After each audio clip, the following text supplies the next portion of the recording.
அஸ்ஸலாமு அலைக்கும் வரஹ்மத்துல்லாஹி வரகாத்துஹு.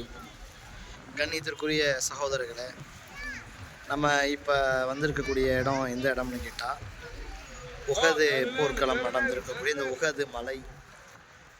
இந்த உஹது மலையை பற்றி ரசூலுல்லாஹி ஸல்லல்லாஹு அலைஹி வஸல்லம் அவங்க ஏராளமான விஷயங்கள் சொன்னாங்க.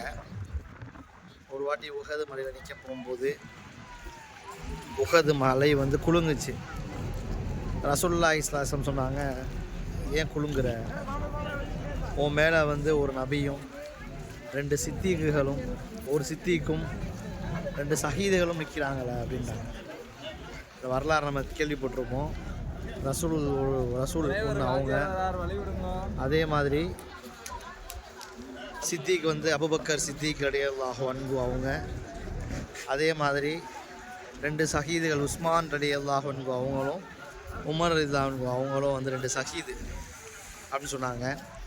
சஹாபாக்களை பற்றி பேச போகும்போது, அவங்களுடைய தர்மத்தை பற்றி பேச போகும்போது, என்னுடைய தோழர்கள் ஒரு கையளவோ 2 கையளவோ கொடுத்தா கூட, மற்ற நபர்கள் ஒரு உஹது மலை அளவு கொடுத்தா கூட தகாது அப்படின்னு சொல்லி ஹதீஸ்கள்லாம் கேள்விப்பட்டிருக்கோம். தர்மத்தை பொறுத்தவரையும் உஹது மலையளவு கொடுத்தா கூட தகாது.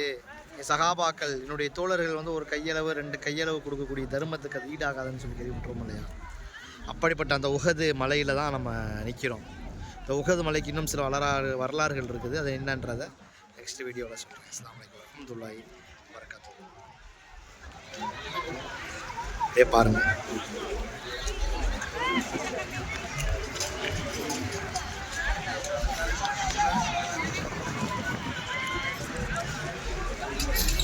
பார்த்தீங்களா மலையை?